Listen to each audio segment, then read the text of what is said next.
কর্মীদের নিয়ে যে তিনি এত বড় একটা উদ্যোগ গ্রহণ করে প্রতি বছরই এরকম বিশাল আয়োজন করে সবাইকে তাক লাগিয়ে দিয়েছেন এবং শিল্প সাহিত্য সংস্কৃতির ক্ষেত্রে তার যে অবদান তা অনস্বীকার্য এবং তিনি আমাদের গরিবের মঞ্চের অত্যন্ত শুভানুধ্যায়ী এবং যথেষ্ট উৎসাহ দেয় এবং আমাকে অসংখ্যবার বলেছে যে গরিবের মঞ্চে কোনো প্রোগ্রাম হলে আমাকে জানার জন্য। তাই আমরা রিফাত ভাইকে কাছে পেয়ে অত্যন্ত আনন্দিত গর্বিত। আমি প্রতিষ্ঠাতা সহ-সভাপতি, আমরা একসাথে প্রতিষ্ঠা করি। নাজমুল হুজুরদের সম্পর্কে আমি কিছু কমবো না। হুজুররা যে কাজ কাম কারবার করতেছে, কি কি ফাটা ফেলাইতেছে, কি কি করতেছে, এ আমার আউয়া, এ আমার মাউয়া, অনেক কিছু বলতেছে হুজুরদের নিয়ে। আমি আর কিছু কমবো না ভাই, তোর নিয়ে কইলে আমি জানি কোথায় ফাটা যায়। এমনি আজকে প্রোগ্রাম হবে কিনা আমি নিশ্চিত ছিলাম না, আমি শুধু ভাবছিলাম হবে না। ঘুম থেকে আমার একটা প্রোগ্রাম আছে সামনের মাসে 19 তারিখ, ওরা আসছে, আমি উঠার পরেই ফোন দিচ্ছি, ওই যে ছেলেটা আসবা যাই যাই অনেক আমাদের সবার হাত পা আছে, সবাই অনেক পারফেক্ট হাঁটতে পারি, অনেক পারফেক্ট চলতে পারি। আমি আজকে হয়তো দেখতে পারবো না, এই যে দেখেন এই ছেলেটা, ওর প্রতিভাটা দেখবেন।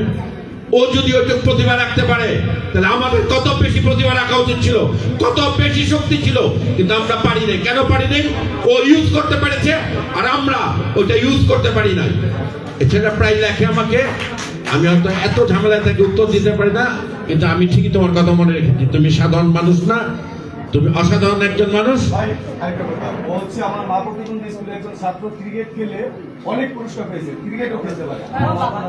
লেফট হ্যান্ড আর রাইট হ্যান্ডের গল্প জানেন? লেফট হ্যান্ড আর রাইট হ্যান্ড এটা মনোবিজ্ঞানের একটা হিসাব। আপনি ডান হাতে যেটা 1 ঘন্টা শিখবেন, বাম হাতে সেটা 5 মিনিট শিখবেন। জেনেটিক ভাবে ও গুণী, জেনেটিক ভাবে ও গুণী। ও যখন ক্রিকেটে ফার্স্ট হয়, নাচে এত ভালো করে, ওকে দিয়ে যদি কাউকে মাইর দেওয়া, সে মাইর খেলে সে মরেও যাবে। আর ওকে দিয়ে যদি গান গাওয়ানোর চেষ্টা করে, আরো কিছু চেষ্টা করে, আপনি নিশ্চিত থাকেন ডিএনএ গত কারণে একজন প্রতিভাবান মানুষ। বিকলাঙ্গ বলবো কি বলবো না বলা উচিত না, প্রতিভাবান মানুষ এটুকু শুধু বলবো। এবং প্রতিভাবান মানুষদের কোথাও না কোথাও সমস্যা থাকে। যেমন আমার কথায় একটা গালি দিয়ে দিলাম, যদি আমার প্রতিভা থাকে তাহলে এরকম হয়। প্রতিভাবান মানুষ একটা উল্টাপাল্টা কথা বলে, উল্টাপাল্টা কাজ করে, উল্টাপাল্টা ভাবে জন্ম নেয়। বাট যারা প্রতিভাবান তারা সবসময় প্রতিভাবান।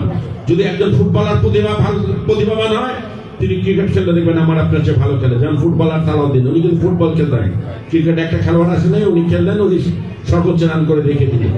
মেসিকে যদি আপনি ক্রিকেট খেলতে দেন, দেখবেন অনেক ভালো খেলোয়াড় সে খেলে। কারণ সব খেলা, সব কর্ম মস্তিষ্ক নির্ধারণ করে। যার প্রতিভা আসবে সে দেখা দিবে। শিল্পীর সুযোগ দেওয়ার জন্য আমি সত্যি করে দিলাম।